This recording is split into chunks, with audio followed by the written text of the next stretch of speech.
అలాగే ముఖ్యంగా ఎన్డీఏ ప్రభుత్వం వాళ్ళకి నా కృతజ్ఞతలు తెలియజేసుకుంటాను, అభినందనలు తెలియజేసుకుంటాను. ముఖ్యంగా 12,000 కోట్ల రూపాయలు ఏదైతే స్టీల్ ప్లాంట్కి ప్యాకేజ్ అనౌన్స్ చేశారో, అలాగే రాజధాని అభివృద్ధి కోసం, అలాగే ఈ యొక్క రైల్వే జోన్ విషయంలో అయితేనేమి, అలాగే ఇక పోలవరం విషయంలో అయితేనేమి వాళ్ళు అందిస్తున్న సహాయ సహకారాలకి నా కృతజ్ఞతలు.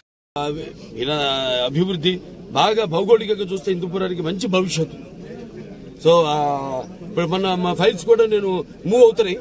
మొన్న 92 కోట్లు ఏదైతే ఈ యొక్క రోడ్స్ వాటికి స్పెషల్ డెవలప్మెంట్ ఫండ్ కింద సీఎం గారు మంజూరు చేస్తున్నారు. అలాగే ఈ 120 కోట్లు ఏదైతే హెచ్ఎన్ఎస్ఎస్ కి మరమ్మతులు పైప్ లైన్ అయితేనేమి మార్చాల్సిన అవసరం ఉంది.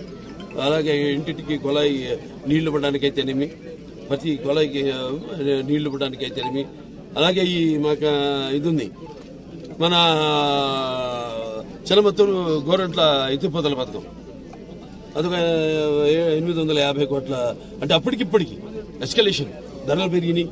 అప్పుడేమో ఇప్పుడు 550, ఇప్పుడు ఇవాళ 850 అయింది. అంటే పోయిన ప్రభుత్వం దాన్ని పట్టించుకోలేదు. ఇక ముందు దాన్ని బాగా అభివృద్ధి చేస్తామని వాళ్ళకి గిట్టుబాటు ధరలు రైతులకు వచ్చేలా. ఎందుకంటే ఈ మధ్య చూస్తే కొంచెం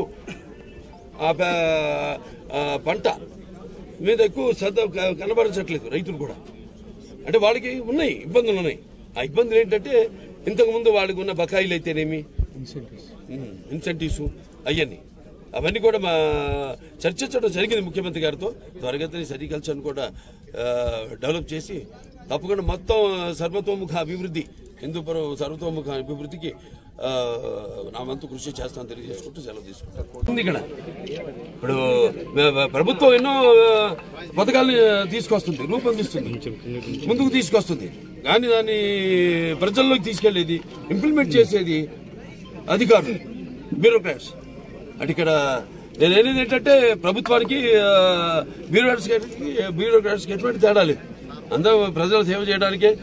ఆనాడు ఆయన అన్నట్టు రామారావు సమాజమే దేవాలే, అందులో ప్రజల దేవుళ్ళు, నేను అందులో ఒక అర్చకునిలాగా మేమంతా ఈ సమాజానికి పనిచేయడానికి అర్చుకున్నాం. సో నేను అప్పుడు అధికారంలో ఉన్నప్పుడు, ఫస్ట్ విభజన అయినప్పుడు రాష్ట్రం, తర్వాత అధికారం లేనప్పుడు కూడా వారెంతో సహకారాలు అందించారు నాకు.